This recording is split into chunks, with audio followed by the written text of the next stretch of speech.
La expedición Rosique.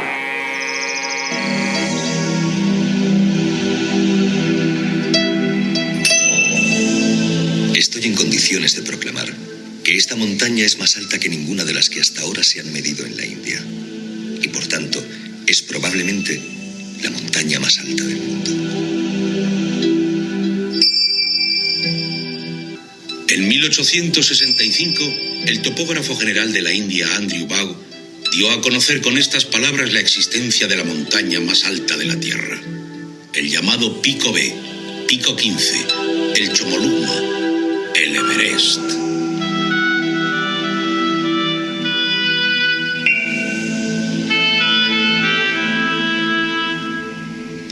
Los hombres acababan de descubrir el techo de su planeta y los alpinistas un reto singular en el verdadero límite de la Tierra. Acabas de escuchar un fragmento del programa documental Al filo de lo imposible, dirigido por el extraordinario documentalista Sebastián Álvaro para Televisión Española. Porque la expedición Rosique rinde tributo a los hombres que alcanzaron por primera vez la cumbre de la montaña más alta del mundo, el Monte Everest. Y para recordar aquella hazaña, 7 décadas atrás, seremos guiados por una de las mejores periodistas de montaña de nuestro tiempo. Ella es Chris Annapurna. Chris, desde España, gracias. Gracias por acudir al llamado de la expedición Rosique. Guíanos hasta aquel 29 de mayo de 1953, el día que Hillary y Norgay coronaron la cima del Monte Everest. ¿Cómo estáis, Antonio? Mucho gusto de poder saludaros. Desde aquí de España, es un gran honor para mí participar en esta charla con vosotros. Este año es un año muy especial. Celebramos el 70 aniversario de la primera ascensión del Monte Everest, o Chomolungma, como es su nombre original tibetano, que significa la madre del universo. El 29 de mayo de 1953, a las 11:30 de la mañana, Edmund Hillary, de Nueva Zelanda, y Tenzing Norgay, de la India, llegaron a la cima de la montaña más alta del mundo de 8.848 metros. Sobre este exitoso ascenso, el día siguiente, el día 30 de mayo, el corresponsal de The Times, del periódico The Times, quien fue James Morris, se enteró de la noticia y rápidamente mandó un mensajero con un mensaje codificado al pueblo de Namche Bazaar, que es el primer pueblo que se puede alcanzar desde la montaña del Everest.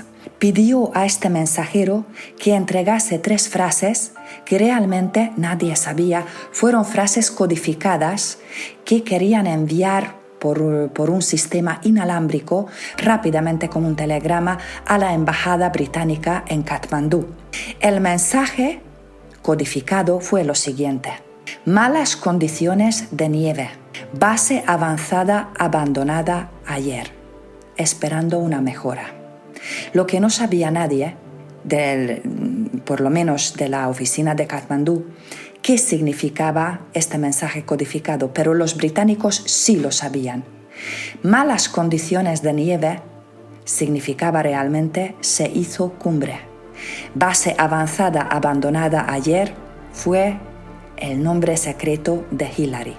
En Londres, por supuesto, entendieron perfectamente esos mensajes cortos y el día 2 de junio de 1953 anunciaron este gran acontecimiento durante la coronación de la reina Isabel de Inglaterra. Se ha escrito mucha literatura, muchos libros sobre la primera ascensión. Yo recalco una cosa muy importante: la montaña en esa época era limpia, no había miles y miles de turistas que ensuciaran su ladera, y había también una colaboración muy bonita entre Tenzing Norgay y Edmund Hillary. Esta aventura hacia la montaña más alta del planeta apenas comienza. Seguimos viajando juntos en la expedición Rosique.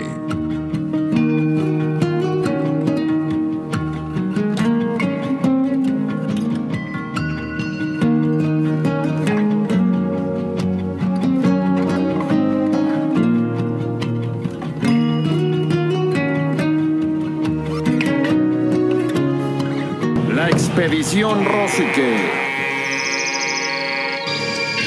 En el Himalaya, la cordillera más poderosa de la Tierra, las montañas se elevan por encima de las nubes, desafiando la imaginación de los hombres, que primero las pobló de dioses y más tarde de sueños y retos. Muy pronto, los alpinistas descubrieron los peligros de intentar pisar el techo del planeta. Vientos feroces, paredes infranqueables, aludes gigantescos. Y sobre todo, los problemas derivados de la altitud, la principal de sus características, porque el Everest está en el límite de la altitud tolerable por el hombre, en el límite de sus fuerzas. Gracias por viajar con nosotros en la expedición Rosique. Porque hoy regresamos 7 décadas en el tiempo para conmemorar el aniversario 70 de la primera escalada exitosa al Monte Everest, la montaña más alta del planeta, un 29 de mayo de 1953. Y para guiarnos en esta travesía y ayudarnos a valorar a aquellos hombres que lo intentaron una y otra vez durante muchos años, nos acompaña Chris Annapurna, notable periodista especializada en historias de la montaña, una de las voces más prestigiadas en el mundo del montañismo. Chris, gracias nuevamente por iluminar este episodio en la historia de la exploración del planeta. Y había también una colaboración muy bonita entre Tenzing Norgay y Edmund Hillary. Cuando llegaron a la cima, de hecho, se abrazaron tanto, con tanta fuerza, que incluso pensaban que se iban a romper los huesos del hombro, ¿no? De la alegría que tuvieron en la cima. También hay una imagen muy bonita, porque se guardaron muchas imágenes de esa expedición, cuando a 6.500 metros en el Valle del Silencio, en la ruta de subida que sube desde el lado sur, desde el lado nepalí a la montaña, a la cima, pues allí en el Valle del Silencio vemos a Edmund Hillary como va delante, detrás van los Sherpas y Edmund Hillary está enseñándoles el camino. Pero para comprender la grandeza de esta expedición, de la que tanto se ha hablado durante toda la historia y que para nosotros y que amamos la montaña y el alpinismo es una fecha muy importante, esta primera ascensión del Everest en el 53, también cabe destacar que no podemos olvidar tampoco los intentos que había habido anteriormente para tanto reconocer la montaña como intentar ascenderla. El alpinismo es una actividad, es una filosofía de vida que se basa siempre en los recuerdos de los antecesores, ¿no? Es algo que la cultura de la montaña debe cuidar, debe tener en cuenta, y quizás en un día como el 70 aniversario de la primera ascensión se olvida muchas veces los previos intentos y que por alguna razón todos tenían algo especial, algo importante, y que luego se culminó en el 53 en esta primera ascensión por Edmund Hillary y Tenzing Norgay. Se hicieron muchas películas de la primera ascensión y muy en los almanaques de los libros de la historia del alpinismo encontramos las referencias de los primeros intentos que muy brevemente y también para ahorrar la primera ascensión me gustaría comentar para que tampoco los olvidemos.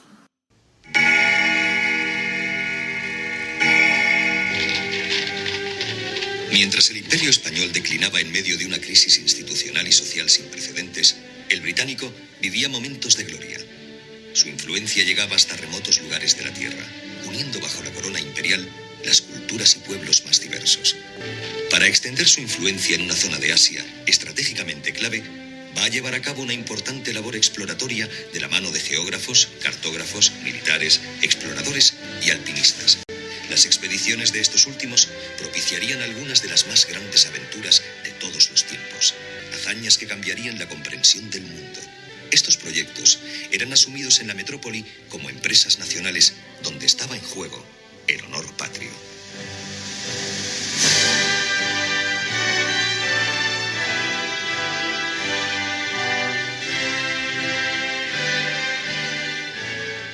Por ello, el fracaso... Pasaron 36 años desde la hazaña de Hillary y Norgay para que un mexicano pudiera alcanzar la cumbre.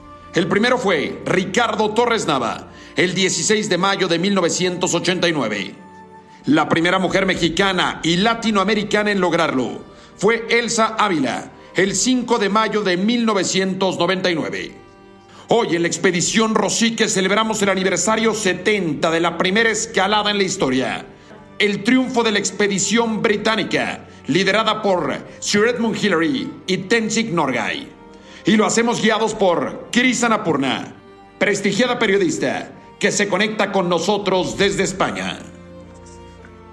Empezando en 1921, en la primavera de 1921, una persona británica que se llamaba Charles Kenneth Howard llevó un grupo del Reino Unido para hacer un reconocimiento de las caras oeste, norte y este del Everest. Llegaron realmente a una altura de 7.000 metros por el collado norte, por el lado norte de la montaña.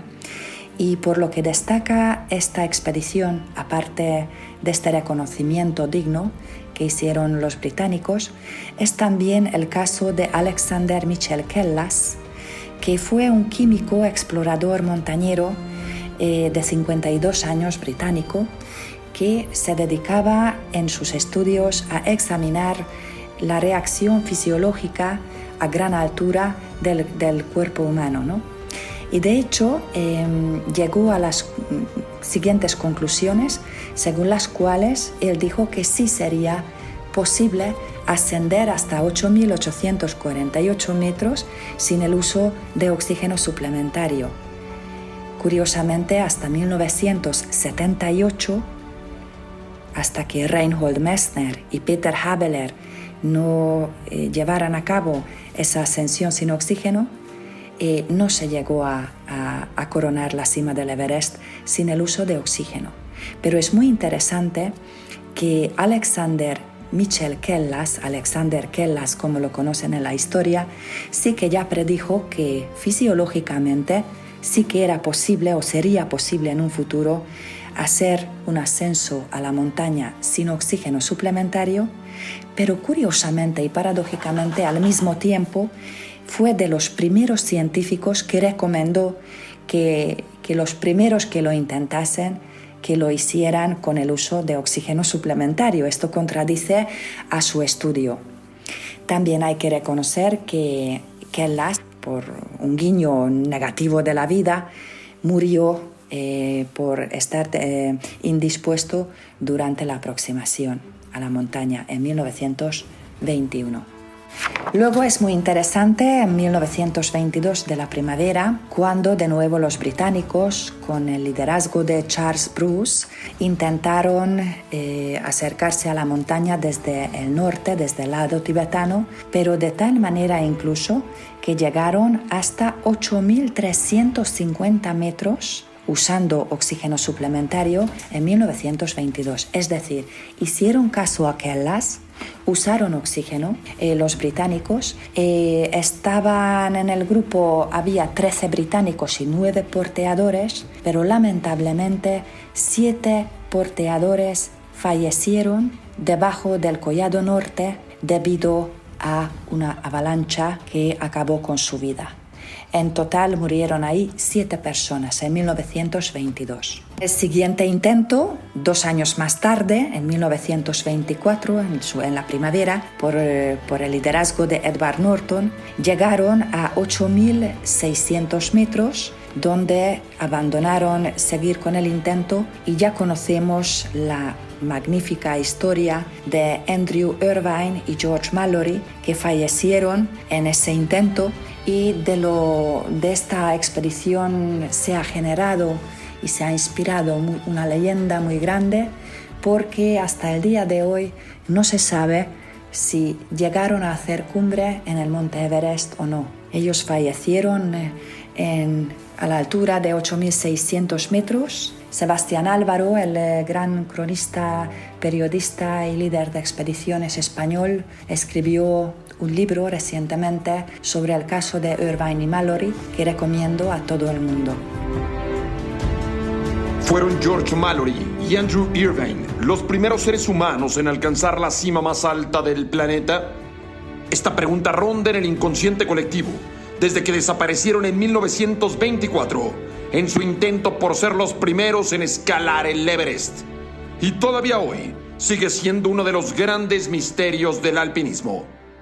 En su libro Everest 1924, El enigma de Irvine y Mallory, Sebastián Álvaro nos sumerge en el universo geográfico, mental y físico de aquellos jóvenes exploradores británicos que tras sufrir en sus carnes el colapso del mundo durante la Primera Guerra Mundial, cambiaron los fusiles por el piolet y se plantearon la escalada de la montaña más alta de la Tierra como su mejor medicina para aliviar su alma del dolor de la Gran Guerra. Un recorrido histórico por los inicios del alpinismo, desde una visión romántica que marcó el fin de la gran era de las exploraciones. No hay más certezas en esta historia que la grandeza de sus protagonistas que en aquellos remotos lugares se aventuraron con la firme voluntad de pisar el techo del mundo. Acabo de leer para ti la contraportada del libro escrito brillantemente por Sebastián Álvaro y titulado Everest 1924, el enigma de Irvine y Mallory. Porque hoy en la expedición Rosique viajamos guiados por una gran periodista, Chris Annapurna, quien nos lleva por la historia de la primera escalada a 70 años de la misma, de Sir Edmund Hillary y Tenzin Norgay en la cumbre del Everest. Seguimos viajando juntos en la expedición Rosique.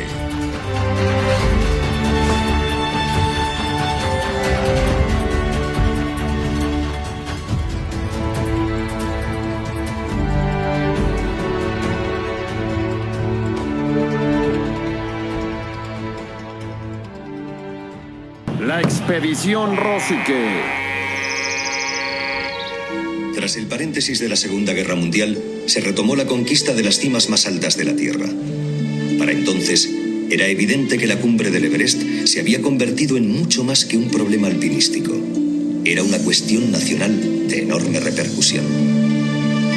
En una polémica decisión, Eric Shipton, un prestigioso alpinista que ya había participado en expediciones anteriores, fue sustituido como jefe de expedición por John Hunt, un militar con menos experiencia montañera, pero con gran capacidad organizativa. El 29 de mayo de 1953, el neozelandés Edmund Hillary y el nepalí Tenzin Norgay hollaron la cumbre del monte Everest. Aquel día, la humanidad alcanzó uno de los últimos lugares inexplorados del planeta. Fue el triunfo de la expedición británica sobre los intentos italianos y alemanes de las últimas décadas. Pero el triunfo de Hillary y Norgay no hubiera sido posible sin todos los intentos anteriores, aquellos que fueron subiendo cada vez más y más, derribando mitos, fallando y preparándose de nuevo, generando el aprendizaje necesario para poder llegar a los anhelados 8.848 metros sobre el nivel del mar. Y por eso hoy en la expedición Rosique celebramos el aniversario de la primera cumbre en el Everest. Y lo hacemos guiados por una voz referente en el mundo de la montaña, la de Chris Annapurna, notable periodista especializada en montañismo. El siguiente intento fue en 1933, en la primavera, cuando de nuevo volvieron británicos a la montaña bajo el liderazgo de Hugh Routledge. También ellos hicieron el intento desde el norte, desde la cara norte, desde el lado Tíbet. Fue una expedición grande, en total 43 personas, es decir, 16 personas más los porteadores. Y lo interesante de este intento fue que no utilizaron botellas de oxígeno suplementario, y aún así llegaron hasta 8.570 metros. Un año más tarde, en 1934, un hombre religioso británico-escocés que se llamaba Maurice Wilson, la verdad es que hasta el día de hoy no entendemos si él estaba en su sano juicio, que con un equipamiento muy pobre, prácticamente no estaba bien equipado, con 2 sherpas, quisiera hacer un intento desde el lado tibetano para ascender el monte Everest, diciendo que su fe le llevaría a la cumbre, le llevaría a ser cumbre en el Everest. Pues los dos sherpas pronto se dieron cuenta que la idea no era muy buena, pero Maurice Wilson, conducido por su fuerte fe y por su fuerte sentimiento religioso, proseguía con la ascensión y más o menos a 6.900 metros finalmente falleció. Su cuerpo fue encontrado un año más tarde en la montaña. Él tenía 36 años en el día de la tragedia del 34. En el 35 encontraron su cuerpo junto a su diario que llevaba consigo y con la última anotación que ponía su diario, que ponía un día espléndido. Luego ya pasamos a 1935 con el intento del grupo mixto neozelandés-británico. También es un intento desde el lado norte, que estaba liderado por el grandísimo explorador montañero conocido por muchos, Eric Shipton, que lo intentaron hacer sin el uso de oxígeno, igual que Maurice Wilson el año anterior a propósito, y el grupo de Eric Shipton llegó hasta 7.000 metros sin botellas de oxígeno. 2 años más tarde, en la primavera de 1938, otro grupo británico bajo el liderazgo de Harold William Tillman hizo otro intento desde el lado norte con el uso de oxígeno suplementario y por la nieve profunda que tuvieron en la ruta no pudieron subir a más de 8.300 metros.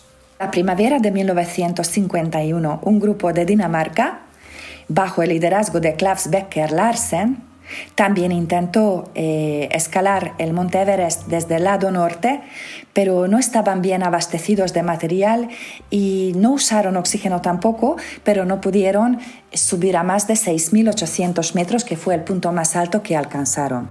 Pues como vimos, hasta ahora los intentos se realizaron desde el lado norte, desde el lado tibetano, para escalar el Monte Everest, pero tenemos que explicar también el porqué, ¿no? Realmente la causa fue la Revolución China de 1949 y la anexión de Tíbet a China, por lo que clausuraron luego ya esta ruta. Y aunque hubo algunos intentos más, como la que hemos comentado, ya pasamos ahora al año 1951, al otoño del 51, donde podemos ver claramente que ya el reconocimiento que se hizo por un grupo británico neozelandés bajo el liderazgo de Eric Shipton ya fue desde el lado nepalí, desde el lado sur, a través del valle de Khumbu, y cuando llegaron a 6.000 metros de altura sin el uso de oxígeno suplementario. En la primavera de 1952, un grupo suizo también quería ya hacer desde el lado sur ese intento del Collado Sur, arista sureste, y con el uso de oxígeno suplementario finalmente tuvieron que abandonar a bastante altura, a 8.600 metros, debido a la fatiga que sufrieron durante la ascensión. En otoño de 1952 volvió un grupo suizo a la montaña, al lado nepalí de nuevo. Por el mal tiempo no pudieron subir a más de 8.100 metros y en esta expedición había 3 bajas, un sherpa que falleció en una avalancha y 2 porteadores que lamentablemente perdieron la vida en la marcha de aproximación.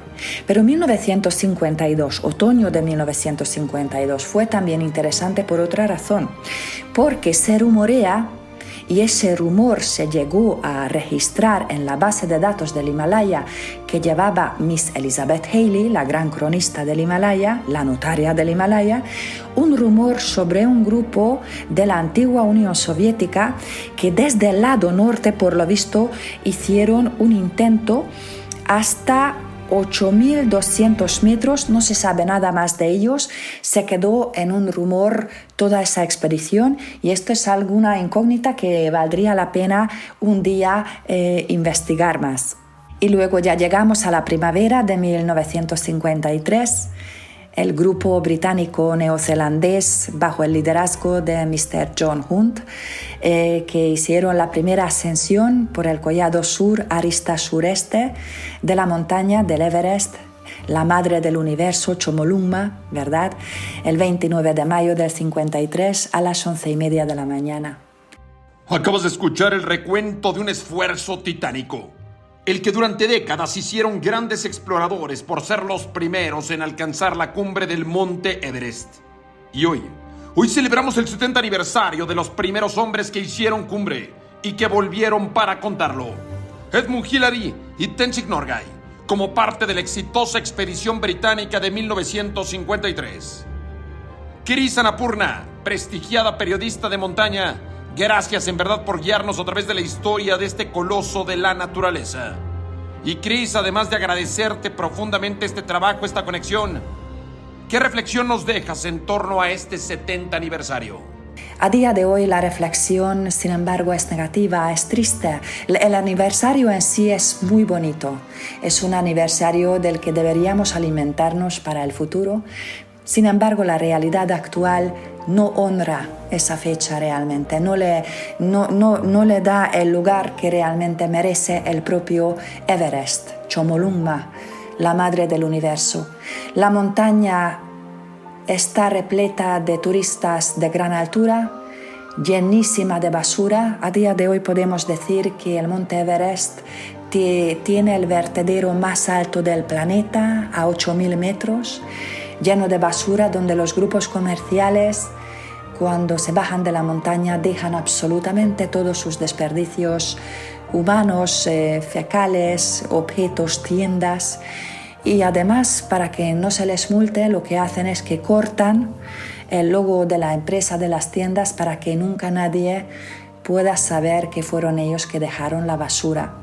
Las imágenes que nos llegan en esta temporada que ha terminado ahora mismo son realmente desoladoras, tristes, de ver una montaña tan castigada por la basura y donde muchas veces vemos que aquellos que salen a defenderlo lamentablemente no tienen todavía mucho público que los escuche, que los ayude para proteger el medio ambiente, que realmente debería ser el objetivo de todos nosotros, cuidar de las montañas, cuidar del entorno natural que nos rodea y dar las gracias a la vida, a la naturaleza, a este planeta que tiene lugares tan preciosos como el Himalaya, como el monte Everest, pero lamentablemente la codicia humana se ha apoderado sobre estas montañas. Aún así me gustaría terminar por contar que la historia del alpinismo es la literatura más extensa que hay en relación con las actividades en la naturaleza o deportes, aunque realmente no podemos llamar como deporte. El alpinismo es algo mucho más, tiene una historia larguísima, es una forma de vida. Muchos escritores, poetas, pintores se han inspirado en el alpinismo, donde cuidar del patrimonio de la propia historia del alpinismo debería ocupar un lugar primordial para los amantes de la montaña. No olvidar los grandes nombres de la historia, y dos de ellos, sin duda, fueron Edmund Hillary y Tenzing Norgay. Gracias a Chris Annapurna. Seguimos viajando juntos en la expedición Rosique.